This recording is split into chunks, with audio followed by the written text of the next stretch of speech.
Hello, everyone. It has been a long time, but I'm back at school now, which means, fortunately for you and me and everybody else, I get to start making videos again. And I'm very excited to continue with the Painting of the Week series because I'm now actually taking, for the first time ever, an art history class.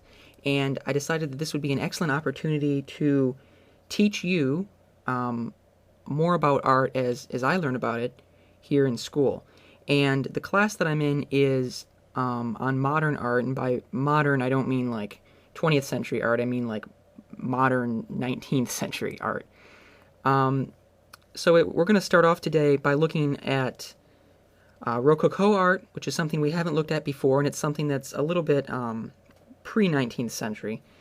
This is late 18th century, but it provides a good precursor to what we can consider modern art in the 19th century sense. And each week I'll try to post a new video that kind of corresponds with what I've learned about last week in class. So without further ado, let's get started. In addition to just being about Rococo art, this video is going to focus mainly on Antoine Watteau, who was a French artist who is probably one of the better known Rococo artists. So we're going to look at a couple of his paintings. But first, I want to talk about late Baroque and Rococo. Rococo was a highly decorative style, and it developed out of the Baroque period as artists started to abandon the symmetry that was characterized the Baroque period, and they favored more ornate, more geometrically complex, and playful styles. So when we look at Rococo art, we're looking at art that is less patterned, more kind of endpoints, cooler colors, and rounder, more intimate spaces, at least when we're talking about architecture. And as I'm talking, you're looking here at images of some Rococo architecture. Rococo is, I don't want to say chiefly regarded as an architectural style, because it's not. It's also a style of painting. But usually when people talk about Rococo, they're talking about architecture. And these are, this is architecture is of the Amalienburg Palace, the Nymphenburg Palace. The Amalienburg is the hunting lodge, which is right outside of Munich. These are actually photos from when I visited.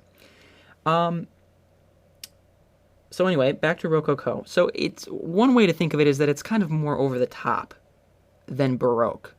And if you've ever seen any Baroque art, and I don't think we've done a video on Baroque art, but that itself is very over the top. So Rococo takes it even a step further. So now that we know what Rococo is, let's look specifically at this first painting. As I said, it's by Watteau. This is the Embarkment to Cythera, which Watteau painted in 1717. Another important aspect that you need to know about Rococo art is the social status shift that occurred during this time period. This is immediately following the age of absolutism, which is when kings and queens and the royal family had all the power. And as those members of royalty, they were still powerful, but they became less absolute in the sense that the power was a little bit more evenly distributed. And the aristocrats, which had previously really had no say in anything whatsoever, became more prevalent and more powerful after this age of absolutism, and that's reflected in Rococo art.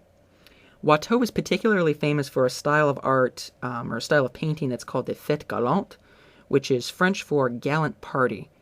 And it is basically art in which the aristocracy, with their new kind of elevated position in society, is engaged in amorous play in an outdoor setting.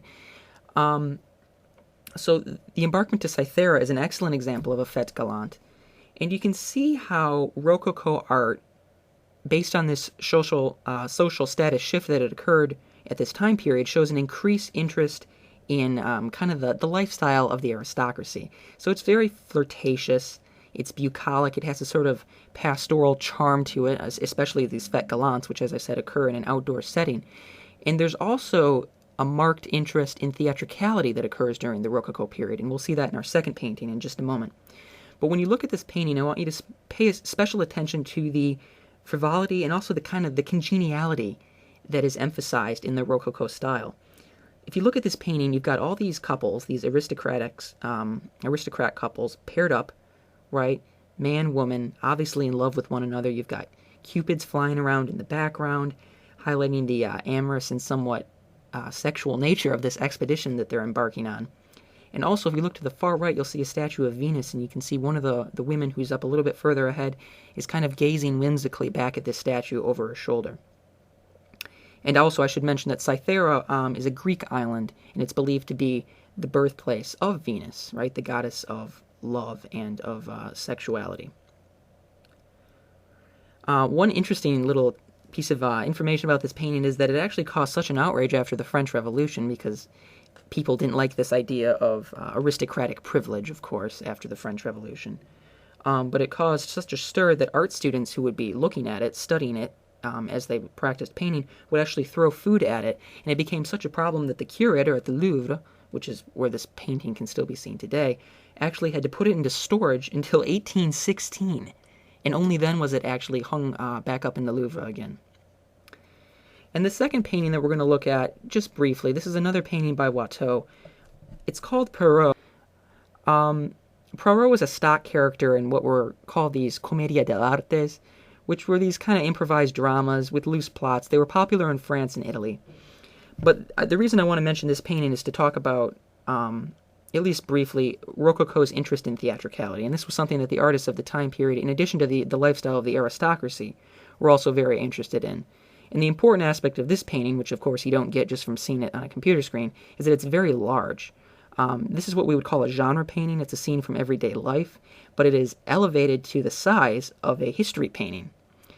And history paintings, of course, were paintings of classical or biblical or mythological subjects. So for this kind of actor, a nobody, to be painted on the scale of a history painting was something that was kind of revolutionary and something that was sort of modern. And that's how Rococo, even though it was sort of before the 19th century, before what we could call maybe modern art, does still have elements of modernism in it. All right, so that's all for this week, but please be sure to tune back in next week, same time, same place, for a new painting on a new aspect of art history. It's great to be back. I appreciate you watching. Have a great week, everybody.